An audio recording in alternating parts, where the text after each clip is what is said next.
What's for dinner? At my house tonight, I'm making Salisbury steak. Now, before you start thinking that sounds like TV dinner food, I promise you it's not the way I make it.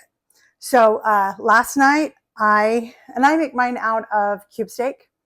You can make them out of hamburger and make some sort of meatloafy thing and do it that way. We just like the cube steak version.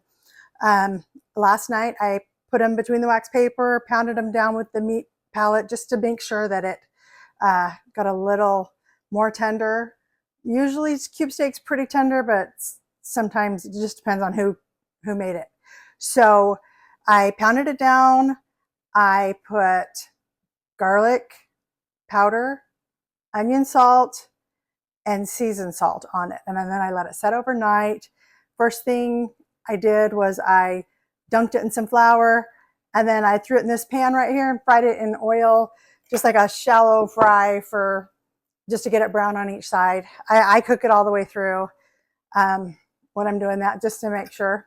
So in my pan now I have the leftover oil and drippings from the meat. So to that, I am going to add, this is 2 cups of broth. And my broth mixture is a teaspoon of caldo de pollo, a teaspoon of beef bouillon, and a teaspoon of au jus, just the beef au jus mix that you can get at the store, like if you're doing French dip sandwiches, or I always pour it on my roast. So I'm going to pour that in first. We're just making a nice gravy. This is 2 teaspoons of cornstarch. You can use, or flour, mine's flour, sorry. You can use cornstarch. I just opt for the flour. Make sure you mix this really good as it boils, otherwise you'll have big clumps of flour in there. Nobody wants that, I promise. I'm going to season this with a half a teaspoon of pepper, a teaspoon of Worcestershire, and this is a teaspoon of seasoned salt. And I'm just gonna, I don't know if I need it all, so I'm just gonna kind of do that to taste. Start with a half and we'll go from there.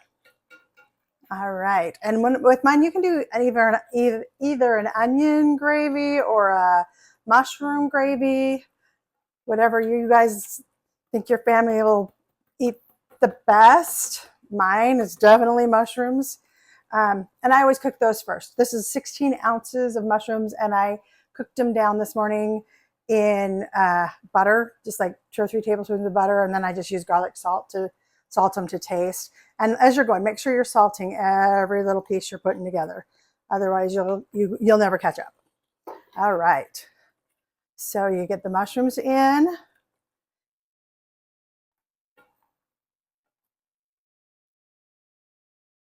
And lastly, I am going to throw my cube steaks back in here.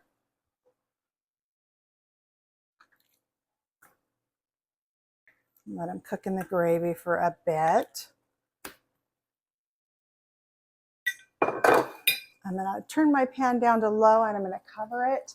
Let them cook for at least 5 minutes, 5-10 minutes to warm up the meat, so you'll have a hot dish. And you can cook them in there for as long as you want. If you think it'll help tenderize, if you have a cut of meat that wasn't quite as tender as you want it to be, and it needs to be more tender, cooking it on low is a great way to get it there. So that's what's for dinner at my house. Please let me know what you're having. Leave it in the comments, recipes if you've got them, and I will be back tomorrow with what's for dinner.